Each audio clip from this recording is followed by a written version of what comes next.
आज आमचा बहिणीमय झालाय, माझी बहिणीमय झालाय आणि अशा प्रकारचं चित्र पहिल्यांदाच महाराष्ट्रामध्ये घडतंय। उद्याच्या 19 तारखेला रक्षाबंधन आहे। रक्षाबंधनाच्या निमित्तानं भाऊ बहीण हे एकत्र येत असतात।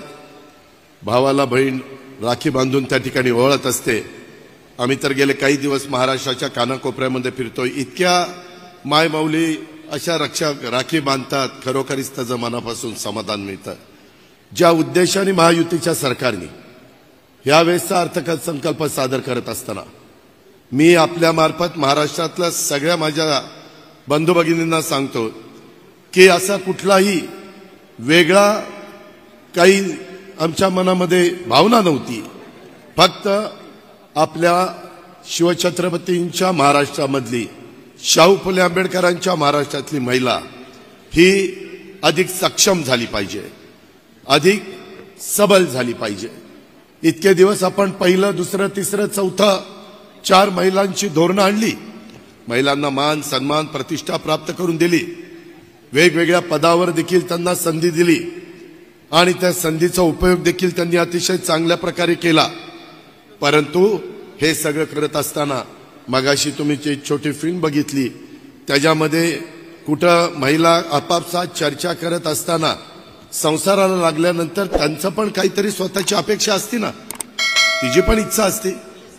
आमची खुरपणीला जाणारी महिला असेल, आमची कचरा गोळा करणारी महिला असेल, आमची त्या ठिकाणी कचरा गोळा करणारी, झाडू पोतना करणारी, धुणं भांडी करणारी, किती प्रकारची कामं आपल्या महिला त्या ठिकाणी करत असतात। परंतु ती कामं करत असताना स्वतः करता ती काही करत नाही।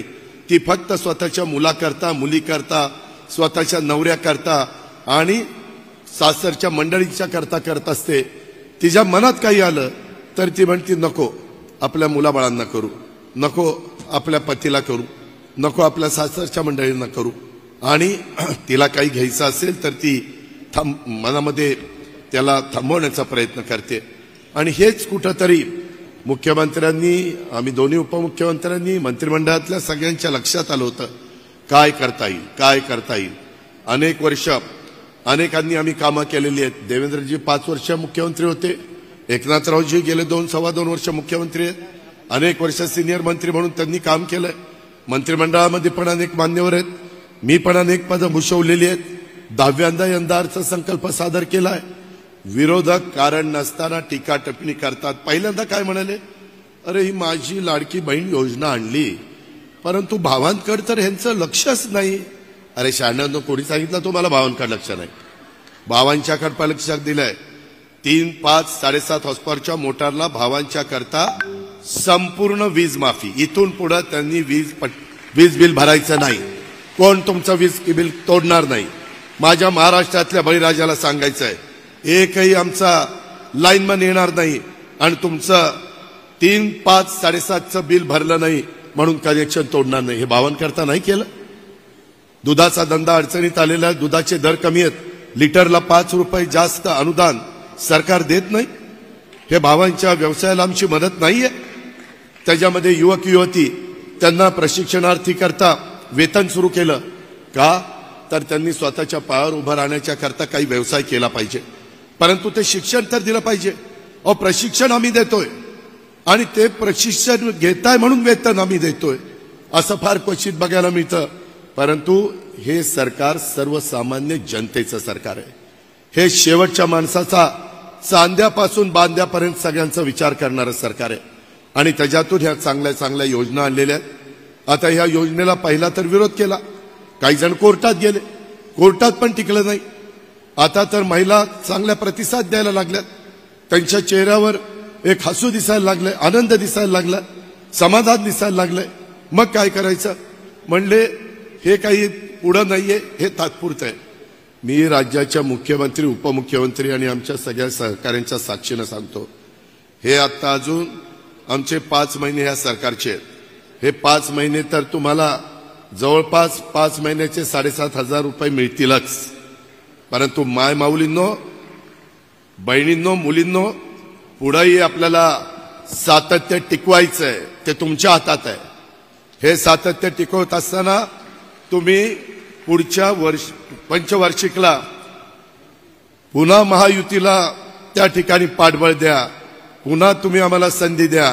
पुढच्या 5 वर्षात तुमच्याकडं 90,000 रुपये 5 वर्षामध्ये देण्याचं काम आम्ही सगळेजण करून देतो. आम्ही कामाची माणसं आहेत, आम्ही शब्दाचे पक्के आहोत, आम्ही वेळ मारून देणारे नाहीये.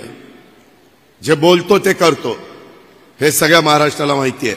आणि त्याच्यामुळं आज विरोधक जे सांगतायत आता टीका बंद केली तरी काही मधून अधून काहीतरी त्यांना सुचतच असतं, त्याच्याकडे दुर्लक्ष करा. लोकसभेच्या निवडणुकीच्या निमित्तानं पण असंच काहीतरी थातूर मातूर काहीतरी खोटं नाटक सांगितलं, संविधान बदलणार, आणखीन काही करणार, अमुक करणार, तमुक करणार, आणि त्याच्यातनं एक वेगळा नेरेटिव्ह सेट करण्याचा प्रयत्न केला. आता मात्र त्याला बळी पडायचं नाही. हे माझ्या सगळ्या मायमाऊलींना, सगळ्या माझ्या बहिणींना आव्हान आहे. आणि हे सगळं करत असताना कधी कधी आमचे महायुतीचे सहकारी पण उत्साहाच्या भरात सांगतात, हे आम्ही तुम्हाला दिलंय, परंतु तुम्ही काही वेगळं केलं तर आम्ही हे परत घेऊ.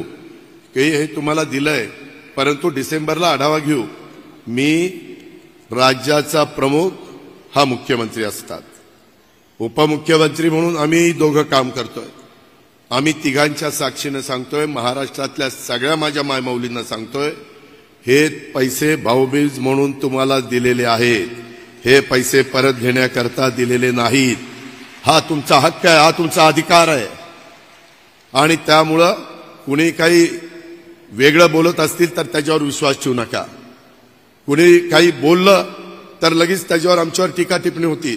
सरळ त्यांना सांगा, आम्हाला त्या दिवशी तिघाही भावांनी सांगितलंय, कुणी आम्हाला दिलेलं काही आमचं काढून घेऊ शकत नाही.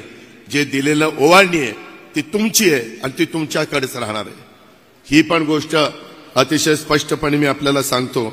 आज जवळपास 1,08,00,000 माझ्या मायमाऊलींना आणि माझ्या बहिणींना, माझ्या त्या ठिकाणी असणाऱ्या मुलींना हे पैसे मिळालेले आहेत. 1,03,00,000 लाभार्थ्यांच्या खात्यावर पैसे मंजूर झालेत. 1,08,00,000 फॉर्म मंजूर झाले आणि एवढे पैसे त्या ठिकाणी मंजूर झालेले आहेत. त्याच्यामध्ये मगाशी आदितीनं सांगितलं तसं पोर्टल, ॲप, ऑनलाईन ह्याच्यामध्ये अडचणी आल्या. पहिल्यांदा इंग्लिश फॉर्म भरायचा का मराठी भरायचा, आता इंग्लिश नाही भरला, मराठी भरला तर मिळणारच नाही. आम्ही तुम्हाला मदत करण्याच्या करता, देण्याच्या करता, माझ्या माय माऊलींना त्या ठिकाणी त्यांना सबल करण्याच्या करता ह्या योजना घेतल्यात. त्याच्यामुळे हे जे काही सांगतायत ह्याच्यावर अजिबात विश्वास ठेवू नका. आज ज्या प्रचंड संख्येने तिथं उपस्थित आहात, थोडीशी आमची अडचण झाली. मुख्यमंत्र्यांची इच्छा होती असा खुल्या मैदानामध्ये हा कार्यक्रम घ्यायचा, परंतु कधी अचानक पाऊस आल्यानंतर अडचण येते. त्याच्यामुळे थोडी वेगवेगळे अशा प्रकारचे आपण 1 नंबर, 2 नंबर, 3 नंबर असे हँगर उभे केलेत. तिकडं पण महिला बघतायत, महाराष्ट्रात सगळीकडे महिला बघतायत. आणि ह्या निमित्तानं आपण आपली काळजी घ्या, त्याचा चांगला विनियोग करा. उद्याच्या काळामध्ये अनेक वेगवेगळ्या प्रकारचे निर्णय घेतलेत, ते सांगून मी आपला सगळ्यांचा जास्त वेळ घेत नाही. परंतु आजपर्यंतच्या ज्या ज्या काही गोष्टी आमच्या राजकीय जीवनामध्ये आम्ही केल्या, त्याच्यामध्ये सगळ्यात आनंदाचा दिवस कोणता असेल तर तो आजचा दिवस आहे.